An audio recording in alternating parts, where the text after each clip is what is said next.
Remember back in the day when Bruce Lee tried to make a television series where he would travel to America in the Old West and have to face off against outlaws and racist outlaws?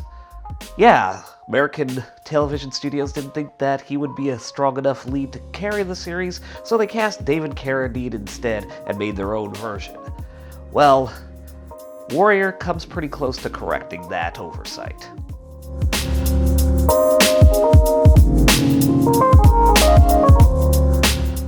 What do you get when you take the daughter of Bruce Lee, the creator of the Cinemax action drama Banshee, and the most prominent director of the Fast and Furious franchise? You get Warrior, which is a show that we are all richer for having in our lives. If you are a fan of the martial arts infused action series Into the Badlands from AMC and still need a little bit of a martial arts fix on television, I definitely think that now would be as good a time as any to catch up on Warrior's first season, especially now that the second season has just premiered and looks to be just as fun and insane as that first season. The series, taking place in the late 1800s in San Francisco, follows the character of Assam, who has come from China to America in search of his sister and is forced to ally himself with one of the biggest crime families in Chinatown, the Hop Way. This immediately puts him at odds with not only the San Francisco police force, which has been forced to activate a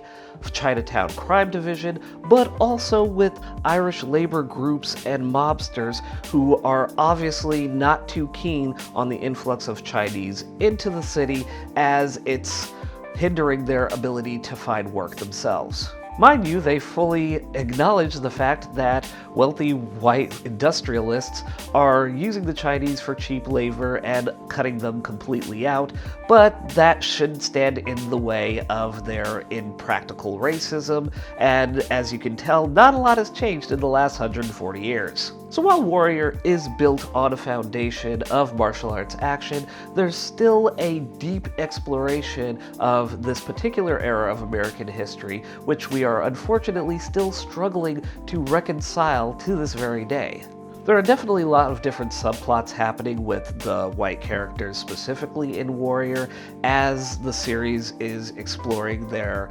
exploitation and outright rejection of the Chinese, while also wrestling with their own personal demons. A number of white characters in Warrior actually display an astounding level of cognitive dissonance as they denounce slavery, which has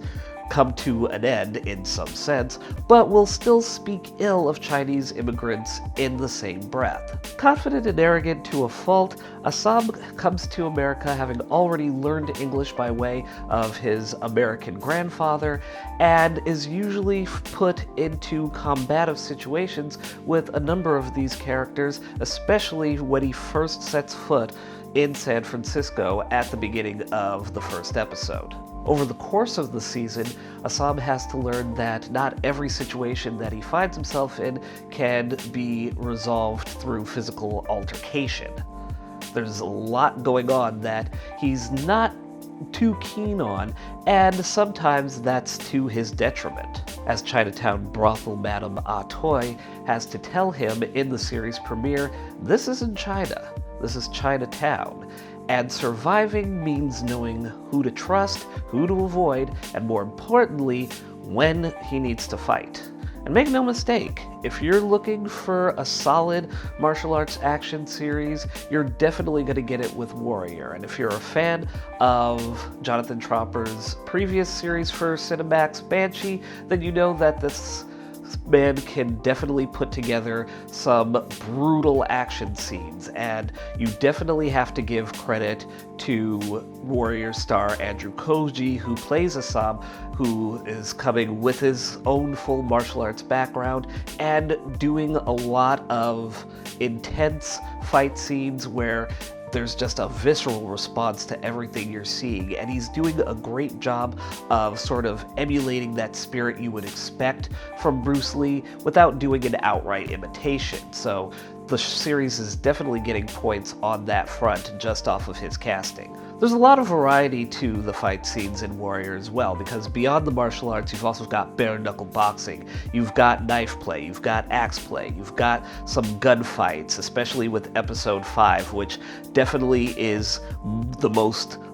Western as far as like a standoff with some outlaws, so definitely be on the lookout for that one. But again, nothing feels boring. There's a lot of variety to the action and fight scenes that you're seeing that's really appreciated, and it just keeps things very interesting, and sometimes it's a little unpredictable, so you have to give credit to Warrior for that as well. And with Justin Lin on as a executive producer on Warrior, you've got him working with some other previous actors that he's used in films like Fast 6 and Star Trek Beyond, in the case of Joe Taslim, who was also a badass in the first Raid film, but you've also got Jason Tobin from Tokyo Drift and Better Luck Tomorrow playing Young Jun, who is the father of the main boss of the Hopway, who becomes sort of a best friend to Assam. And as terms of their action choreography, it's very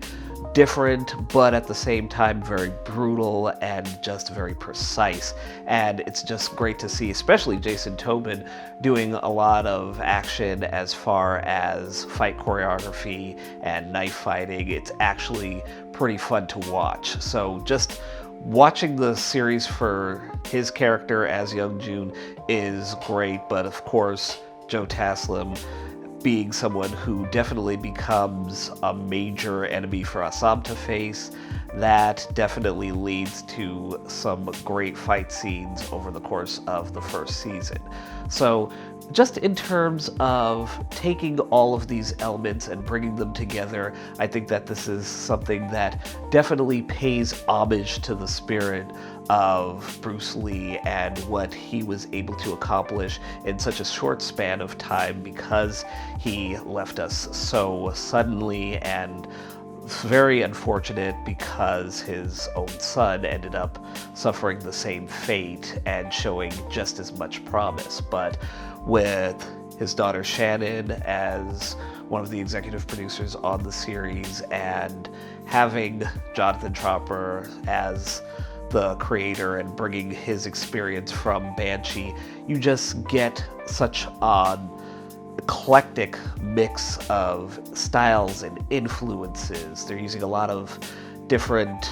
Asian American hip-hop artists for some of the music in the series, and it's definitely a nice little contrast with the 1800 setting of the series. So you definitely have a blending of cultures and sort of taking the old with the new and just making something that is absolutely enjoyable on a lot of different levels. So again, if you're missing out on, you know, a martial arts themed series that you definitely want to get into, this is what you need. This is what you need to just put into your veins right now, because it is fun, it is brutal, there's a lot of good drama to it and a lot of intrigue, and you're seeing a lot of that being built on in the second season, which has just started on Cinemax. So please go ahead and make sure that you're putting this on your watch list, because it is definitely not one to miss. Hey guys, thanks for watching. As always, if you've got your own thoughts or opinions on Warrior, if you've checked it out already, go ahead and leave a comment in the section below. Don't forget to hit the like button, hit the notification bell, share this video with your friends and family, and if you'd like to keep up to date with more At Random videos, you know what you can do. Just go ahead and click that subscribe button right over here.